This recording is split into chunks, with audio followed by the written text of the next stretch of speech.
I'm now going to get into the exaltation. We are moving on to section 2. We have Mercury. So we have Neptune in exaltation, co-Mercury, extroverted thinking parent. So this is section 2. I'm going to break down the astrological first, which is exaltation, Neptune, and Mercury. So, disclaimer for the exaltation, just because you have a place of exaltation doesn't necessarily mean it'll play out that way. So, a planet in a sign of a similar nature, but which it does not rule, is said to be an exaltation. The planet gets strength and energy from its exaltation, and thus its influence is positive, mostly positive. Therefore, extroverted thinking, Neptune and Mercury has the ability to express themselves, that energy in its highest forms better in principle. We can tend to also overexhaust ourselves here and overreact to things. So the exaltation is a place of awareness. All right, so we have Neptune, exalted co-Mercury. So I'm going to get into what Neptune is. Neptune is a personal planet. When asleep, it can be fanatic, waking, developed, conscious, awake, universal love. Neptune stands for inspiration, movies, television, theater, fashion, and all forms of glamour. In essence, Neptune is creating an illusion of what is enchanting on the outside and captivating within. Rules over sleep and dreams, emergence of hidden powers and processes. The more negative manifestations of Neptune include deception, trickery, deceit, guilt, and addiction, and escapism can create illusions on self or others, putting people on pedestals, so it's idealistic. They set themselves up to be wrong or have a hard time letting go, which lowers their self-esteem. Can become spiteful, angry, and negative due to this, but also represents mercy and compassion, can go into superstition and indulging into drugs and alcohol. Outer planets describe whole generations and periods of history. Neptune is the god of the sea, the energy of the mysterious, and how we inspire. Neptune is the ruler of oceans, drawing us with his trident towards the captivating images of our inner realm. Such visions can inspire our spirit to ideals and dreams, to great kindness and sacrifice for the greater good. Neptune can also inspire us to produce art, music, literature, and other forms of creativity. However, Neptune can also lead us adrift in the deep as what seemed to be said proves to be fluid and insubstantial, leaving us sinking, deceived, and lost, neurotic, and self-pitying, not knowing where to turn.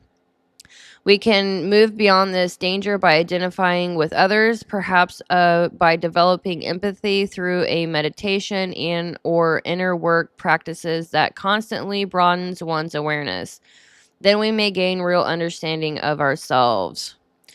To help us cope where we might otherwise feel adrift in a sea of impermanence, some of us may turn to religion or political or social idealism, others to the creative arts, or we may watch on to hero worship, fashion, drugs, or alcohol. If we have Neptune in our birth chart or personality, it is vital to avoid the attachment and dependence that come from putting ourselves first.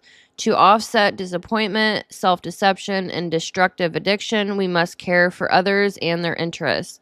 In this way, we remain grounded in reality. When things are going well, we should not keep it to ourselves. Now, Mercury is a tool planet. When asleep, rote learning, waking, questioning, awake, clear communication. So, Mercury is the messenger of the gods. Mercury rules over our communication, mind, thoughts, and words. Its place in our birth chart or personality reveals our way of thinking, writing, and speaking, learning, publishing, libraries, and the media and marketing. Mercury also represents guide to soul, swift-footed deity of transitions, communication, exchange, trade, profit, and of travelers and merchants, as well as material transactions. Mercury can be fickle, slick, exciting with words, what seems to resolve issues and brings news of success, as well as stir up fresh difficulties. If we are not careful, our interactions can go awry into misunderstanding and failure. It can also be one's intellectual genius, unless firmly grounded. So, in other words, we need to do our own research and back up our communication, stand in our truth. Mercury brings us brilliant ideas, illuminating messages, and amazing connections. So this is going into networking, art. Aquarians are known to be art collectors or be artists themselves. Neptune can really go into producing things, producing movies, or, they're more kind of behind the scenes, but they're very technical. So they're probably producing music, movies, presentations, whatever the case may be. The Mercury is their communication. They can be very entrepreneurial, always keeping everyone on the same page. Broad networks, networking broadly, gaining. They're very open-minded, so they're always gaining more information and perspectives of other people.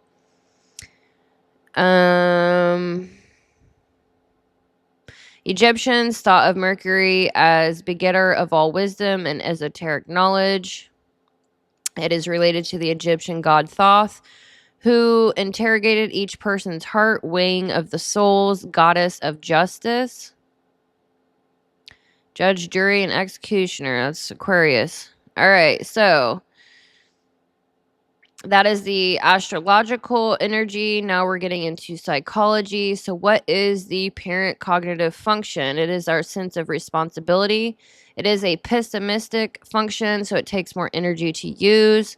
And it is also our decision-making function. The cognitive attitude of the parent function within the ego: judgments, values, critical, nurturing, corrective behaviors, and controlling. Can be. So the parent cognitive function develops roughly around the ages of 12 to 20. The parent function is a person's sense of personal responsibility. So this is the personal responsibility. Mercury and Neptune sharing creatively and communication, keeping everyone on the same page. It verifies information, proper procedures, routines, references, sources, and wants to understand processes and systems.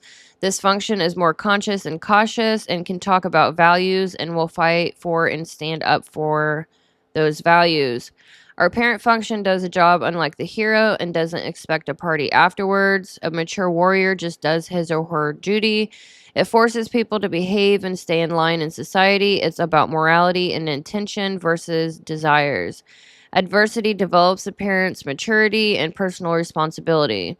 So the parent, extroverted thinking, teaches the hero, introverted intuition, to calm down and protect the child, which is introverted feeling. The only way the child feels safe inside someone is if the parent feels safe.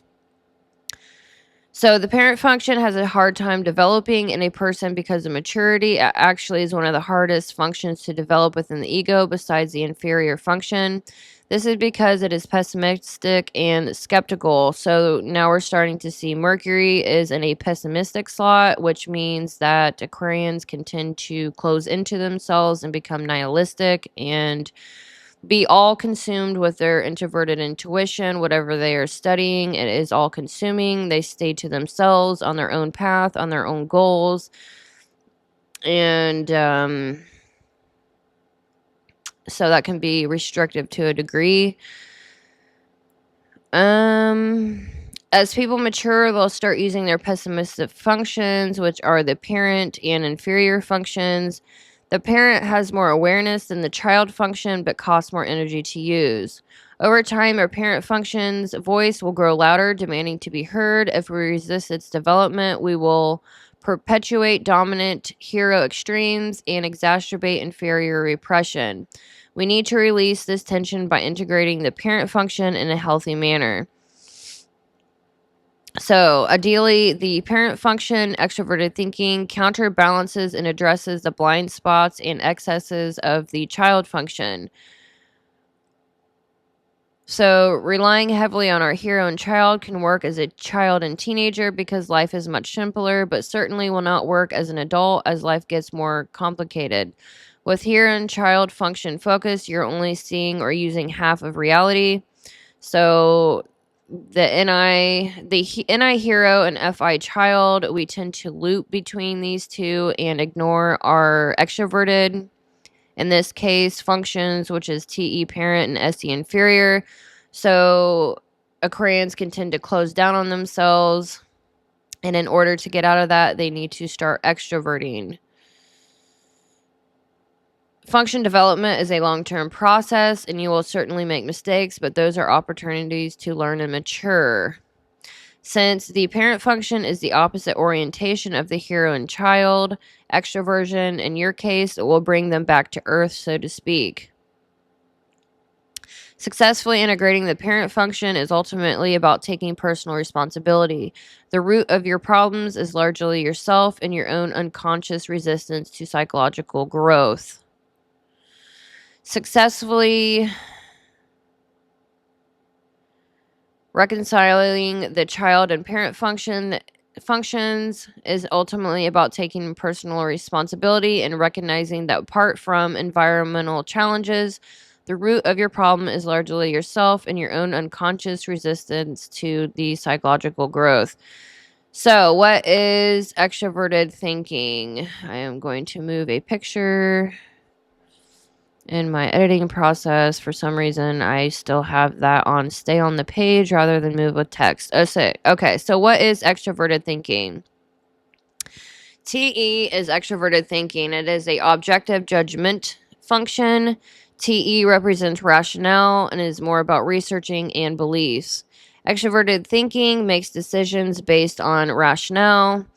Now, there's a difference between intellectuals and academics. Aquarians are intellectuals rather than academics. This is because they will always buck against authority.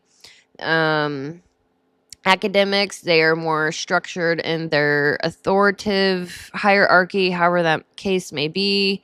They're staying on a path of whatever someone else is teaching them. They don't think outside the box as much as Aquarius. So Aquarians are intellectuals, and they're going to be gathering resources from all kinds of different places.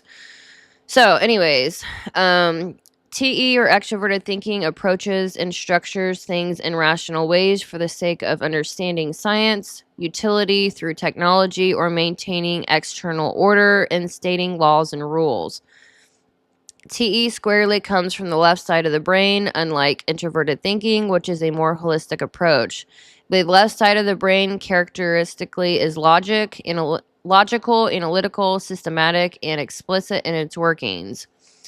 Extroverted thinking carves up the perceived world into pieces and proceeds to analyze each piece on its own terms. The better each system is understood and rationally delineated, the more amenable it becomes to prediction, control, and manipulation. TE makes the user want to impact the outside world by affecting as many people as possible. So they're implementing their own formula on other people. So, for example, CEOs, they create a system for all to use. Seems moral to them on the FI axis, internally, emotionally fueled without them normally realizing it. Can make one become too rigid, structured-based, inflexible, uncaring, numbers over people, represses feelings, impersonal, and in turn neglects their own health. Stubborn outwardly with thoughts and can be controlling. So extroverted thinking, keywords here, segmenting and organizing for efficiency, systematizing, applying logic through rationale, structuring, checking for consequences, monitoring for standards or specifications being met, setting boundaries, guidelines, parameters, deciding if something is working or not, measuring and constructing for progress, cares how it impacts the outside, but wants to impact many, TE users have less patience for pondering and mulling over decisions, but like to come up with quick, workable plans that can enforce or get things done in the right way. Good at delegating and organizing people to make plans and ideas get accomplished. Dominants are take charge leaders and understand systems to be able to predict, control, and manipulate. More domineering, constantly looking to validate the formula in the environment. So that is why Aquarians are more decisive than Pisces. So the extroverted thinking makes the user sensitive to public but loves status and limelight, maintaining outer control, efficiency, up to date. They're always updating the information they are researching. All about beliefs, find self-worth through what others think of them. Now, this is more of a reputation thing for Aquarius. Not necessarily, it's more career goal oriented, not the, petty, stupid stuff. So, left brain dominant, majority rules, all about references. Uses a scientific method, so they are the natural scientist. More rapid and decisive with thinking, all about optimal results, solutions oriented, wants to impact the outside world. High TE users are the natural scientists. They're very process oriented, sees the world in hierarchies of systems. They're very methodical and perfectionistic, linear sequence. So they're always they're the ones that are doing the gathering of votes. What do you call those? I'm drawing a blank. What do you call it? It's like when you gather a bunch of people together and you vote on something. I'm drawing a blank. Okay.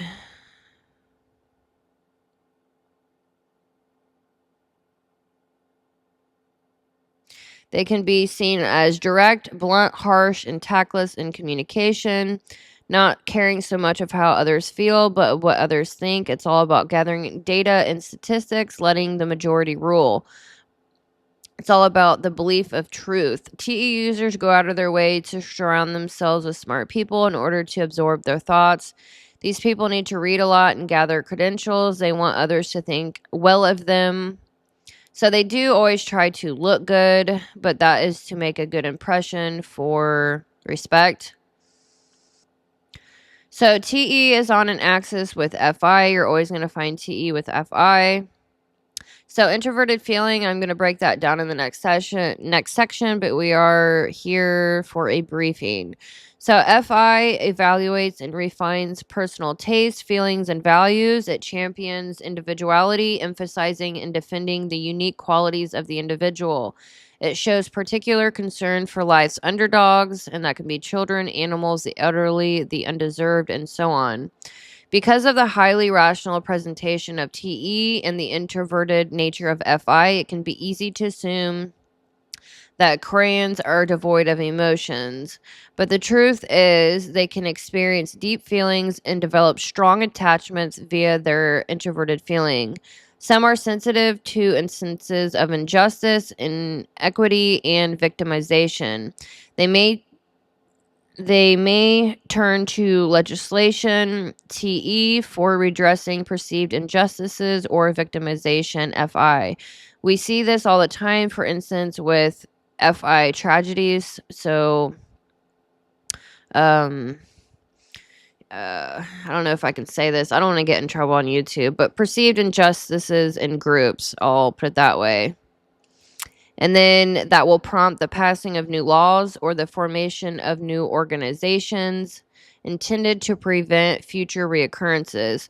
From this, we learn of the typological connection between deep personal feelings, FI, and collective rules and policies, TE. The notion of a fair and just system or workplace aptly illustrates this FI-TE connection. Alrighty, so we have TE parent with Aquarius and Capricorn. I've been sitting here this entire time debating on whether I should Compare Capricorn and Aquarius. Capricorn is ruled by Saturn and Aquarius. So they both have very Saturnian, judge, jury, executioner type of vibe going on. So TE is primarily concerned with regulating, planning, and enforcing logical systems. When you bring logic out into the world, when you are structuring the outside environment and making it more efficient and effective. TE users are rational thinkers. They love gathering data. They can see patterns within data. They make decisions based on the majority rules and votes and are all about references. More times than not, they base decisions on their thinking rather than their feelings. They do make decisions based on what others believe is true. They seem to be the most active types. High TE users tend to get a task done, then go straight on to the next without really celebrating their achievements. They probably don't even look like they enjoy what they are doing, either due to because they are so focused. Me right now. I'm enjoying this. I'm just like, goal, section. Like, I did it. Let's move on to the next. There's always an endless task list. That is Aquarius and Capricorn. I am in a Capricorn ISTJ moon. And so my subconscious, and that's like my happiness function. Capricorn energy is my internal world. So it's the mountain goat. Capricorns are the mountain goat, and they're also extremely career duty based, responsible. They can be, and they're maturity people. And so it's like Aquarius and Capricorn both share that mountain goat energy of wanting to be the goat, the master, absolute master, no matter what it freaking takes, no matter how much time it takes, we are going to be the master. And one foot in front of the other.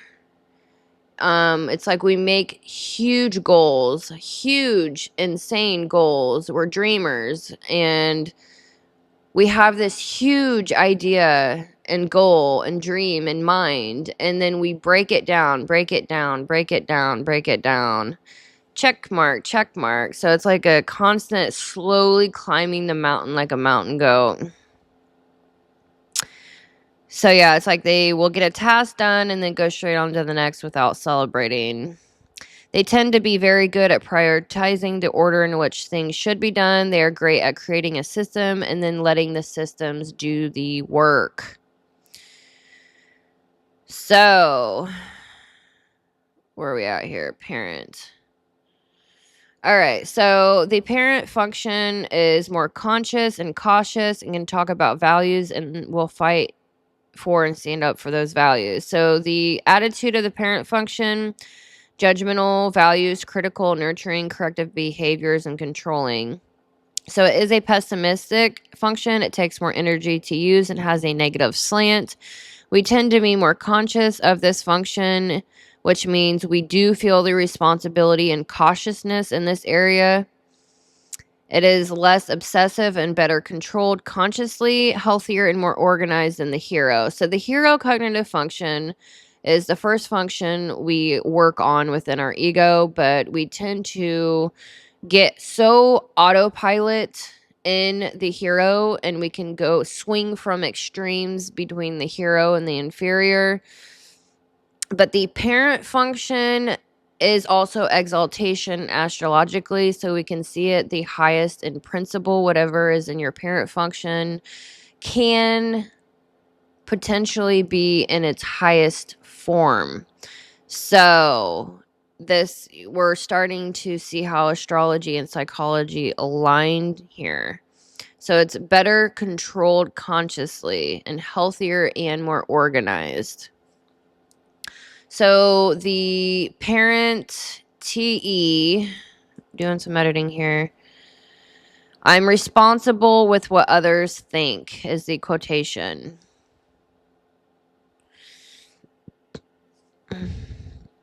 So due to this function being a different orientation than the hero, we can tend to jump over this function, especially in stressful situations when we need to listen to it the most. Keep that in mind. So Capricorns and Aquarius both tend to be pessimistic in nature. pessimistic and critical, always working on goals. There's always something to be done. The parent function normally develops as a result of hardship, negative life experiences, and personal struggles. The auxiliary TE monologue: now that I have determined the best or most reliable course of action, I will set it into motion using the most straightforward method available to me. Capricorns and Aquariuses are very goal-oriented, but they need more time to think, more space to process, and prefer to work independently rather than leading large groups of people. These two types are very systematic due to the organizing and efficiency focus of extroverted thinking. They are pretty objective in their decision making as well, but they are a little more reserved with action and like to take their time more so than extroverted thinking hero users. So parent TE users don't normally overuse this function and is potentially healthier when using it.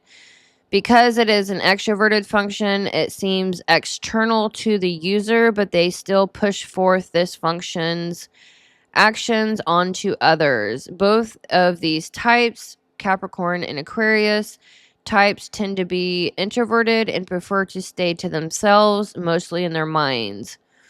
Actions can be challenging for them. TE will make them think, I should handle things, I should be outdoing things, I should be more efficient.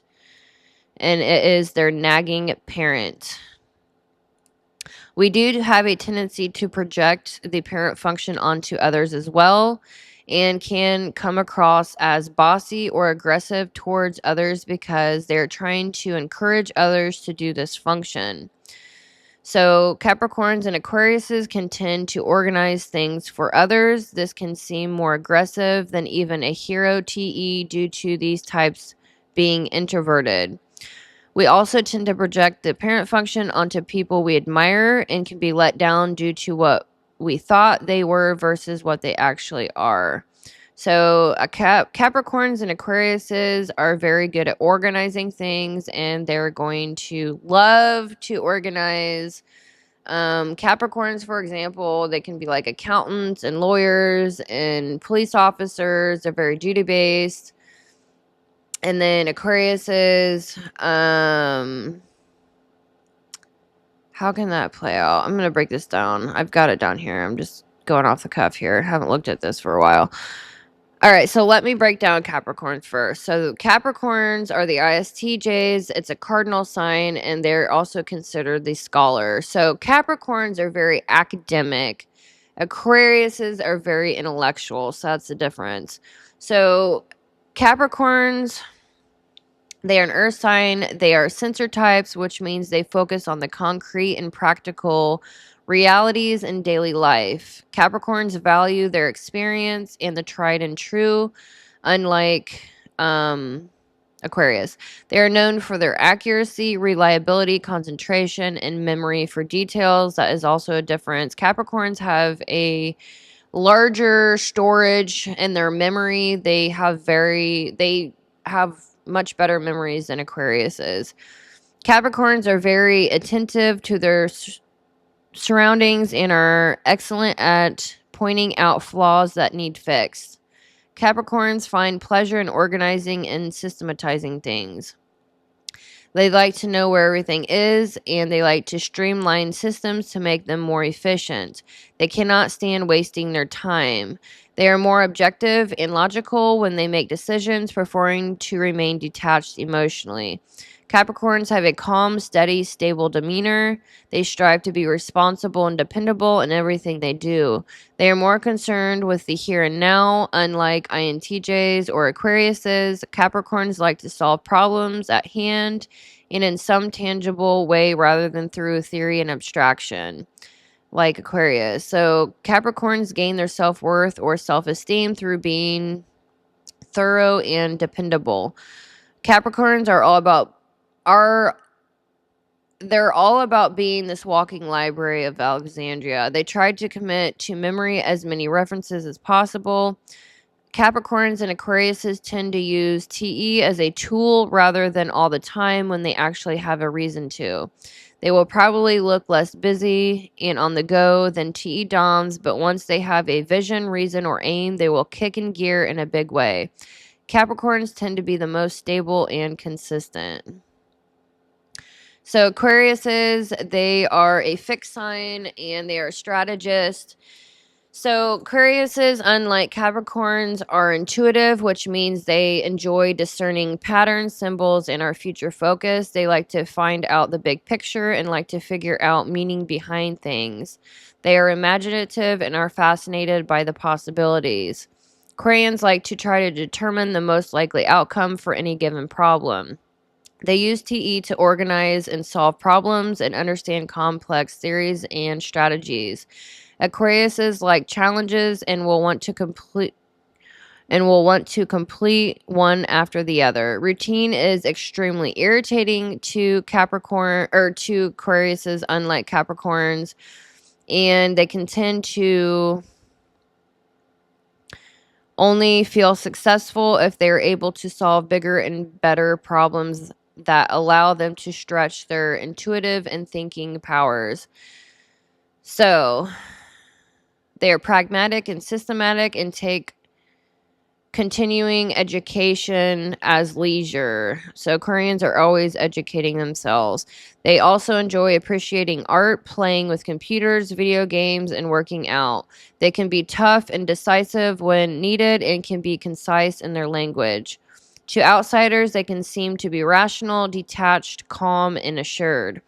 As thinking types or intellectuals, Aquarians or INTJs see time as conceptual and impersonal. They view time as a tool with which they can accomplish goals or reach a logical understanding of how the world works.